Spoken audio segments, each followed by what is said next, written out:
Live from the Superdome, where tomorrow night at this time we'll know which team, Alabama or LSU, will claim the crown this year's national champion. The Crimson Tide on lockdown tonight at the team hotel down the street. That was a great defense 19 years ago. This is a great Alabama defense, #1 in the country. LSU's defense equally impressive. We'll find out tonight. Not a single touchdown 2 months ago. Win one for the Chipper. That's what the National League did last night in the All-Star game, routing the American League 8-0 after a pregame speech from Atlanta's Chipper Jones. With Jeff Shearer. As of tonight, there are 14 members in the Southeastern Conference. Missouri and Texas A&M officially part of the SEC. The SEC's website has welcome pages for fans who want to learn more about the Aggies and the Tigers. They're the new kids on the block. By the way, the college football season kicks off 2 months from tonight with Auburn in Atlanta against Clemson and Alabama in Dallas to take on Michigan.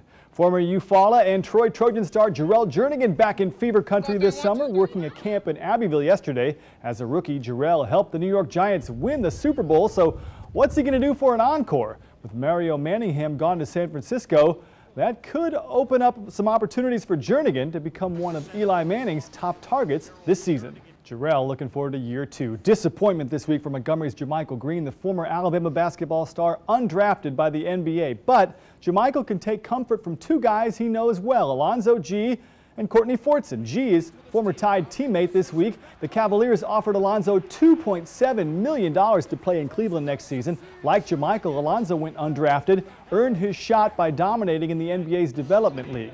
And there's another Capital City kid, Courtney Fortson, like Jermichael, a former Mr. Basketball. He landed a spot with the Houston Rockets next season worth $750,000. Fortson played at Jeff Davis, then at Arkansas. He didn't get drafted, worked his way up through the D-League like Alonzo, so Jermichael knows it can be done. What a thrill for Tyler McGill. Before you get to go to England, you have to earn your spot in Omaha. Former Auburn Tigers Eric Shanto and Micah Lawrence have done just that this week. Tonight at the U.S. Olympic swimming trials, Tyler McGill joined them by finishing second to the great Michael Phelps in the 100-meter butterfly. Tyler finished his Auburn career just 2 years ago. Opening ceremonies 25 days away. WSFA 12 News proud to be your home for the Olympic Games from London. He hasn't won a major in a few years, but there's no denying that old Tiger magic is back. For the 3rd time this year, Tiger Woods wins on the tour. It's the event he hosts, the AT&T National at Congressional near D.C. Tiger pulled away when Bo Van Pelt faltered down the stretch, earning his 74th PGA win, one more than Jack Nicklaus. Tiger is just 8 away from catching Sam Snead for most tour victories all time. Tiger is also on top on the money list and in the FedEx Cup standings for the first time in nearly 3 years. Closer to home, the Future Masters has launched many a young golfer onto stardom at the college and pro levels. Robbie Shelton just might be the next big thing on the PGA Tour. Kim Smith is teeing it up with Robbie in Dothan. Thank you, Kim. When we come back, we'll talk baseball with the Braves and the Rays. I got so many problems. And a former Biscuit and Alabama star glad to be singing the blues now that his playing career is over. That's next on Sports Extra. Jen, he is a Renaissance man, baseball, music, 2 degrees from Alabama. He was on the Dean's List, bright future for Emil Salem. And we're not allowed to show any video of the NBC theme, that Bugler's Dream, but I can hum it for you. You got to practice then. That's not against the rules. Whoever made the decision to schedule a day game in Atlanta on the last day of June should be required to attend it. 104 degrees at Turner Field, even hotter down on the grass. The Bengal Tigers are leaving Bryant-Denny Stadium the same way they arrived, undefeated and ranked #1. And while Alabama fans are holding out hope for a rematch in January in New Orleans, a lot of unlikely events would have to take place for that to happen. But this is college football, and anything can happen. Jeff Shearer, WSFA 12 Sports, Tuscaloosa. The battle in the Bayou was more like the beatdown in the Bayou. A dominating defense, outstanding quarterback play from A.J. McCarron, and 5 Jeremy Shelley field goals. It all adds up to the 2nd national championship for Alabama in 3 years, the 14th in Crimson Tide history. Sometimes all-around athletes can play both football and baseball in college. Bo Jackson and Gabe Gross did it at Auburn. Jameis Winston plans to balance both at Florida State. But for Justin Woodall, playing for Nick Saban, that wasn't an option. When I was at Bama, it was a no. When the Atlanta Braves drafted Chipper #1 overall way back in 1990, his signing bonus was $275,000. 18 years later, when the Tampa Bay Rays picked another high school shortstop #1 overall, Tim Beckham, Beckham signed for $6 million. 3 weeks into the season, Elmore County was a football team without a kicker. Then Price Sparks got an idea. Approached Coach Dean because I had seen the first 2 games. Price came up, he was in the band and noticed our field goal kicking woes. Well, I'll see what he can let me kick because I know they need one. And I told him, I said, hey, come try it. If you can do it, we'll be glad to have you. He's just like, you're the kicker. And I was just like, yeah, that sounds good. A soccer player growing up, this is his first taste of organized football. Price joined drummer and defensive lineman Xavier Holmes on the Maroon Machine and the football team. At halftime, they take off their shoulder pads, pick up their instruments, and it's showtime. It seems like all eyes are on you because it's obviously something different because nobody sees a football player in the band very often. I think there's a mutual respect now between the band and the football team that wasn't there before. Being on the football team and the marching band is twice as challenging. Going to band practice down there. When Price's part of football practice ends, band practice is just beginning. Football and marching band aren't the only things Price Sparks juggles. When he was a little boy, he was diagnosed with Tourette syndrome.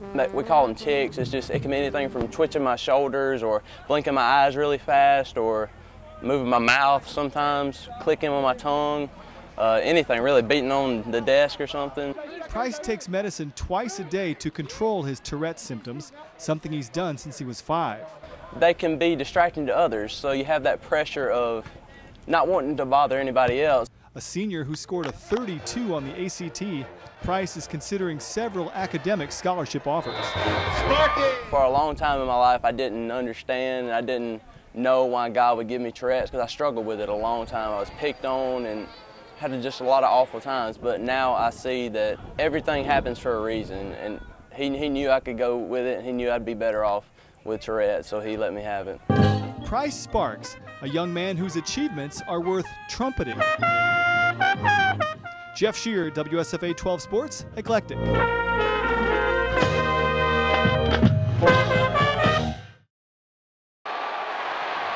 From the opening kickoff, Alabama confirmed one of football's enduring principles.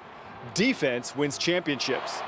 LSU never crossed midfield until midway through the 4th quarter.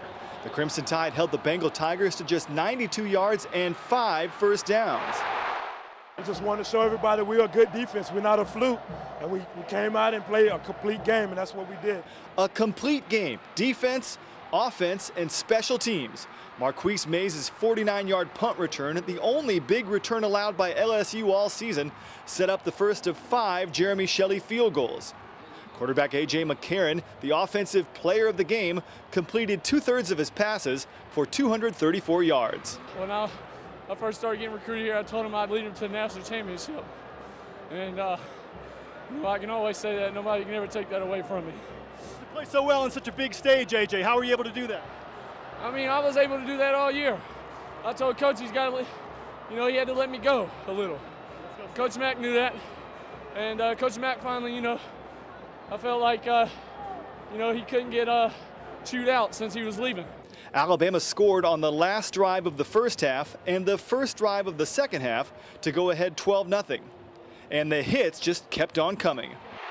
They were not the #1 team in the country for nothing, but I feel like our defense is the best. I feel like we proved it tonight. We've been proving it all year. We slipped up the first game we played them, but now everybody sees who the best defense is. It was us against the world. Nobody wanted to see us win. Nobody didn't want to see old Alabama, the lame old Alabama, keep winning over and over. But, that's something they're going to have to deal with. That's their personal problem. It took almost 8 quarters, but somebody finally scored a touchdown in this rivalry this season. Trent Richardson's 34-yard run gave Alabama a 21-0 win. The battle in the Bayou was more like the beatdown in the Bayou. A dominating defense, outstanding quarterback play from A.J. McCarron, and 5 Jeremy Shelley field goals. It all adds up to the 2nd national championship for Alabama in 3 years, the 14th in Crimson Tide history. It's the first shutout in the history of the BCS championship game. Jeff Shearer, WSFA 12 Sports, New Orleans.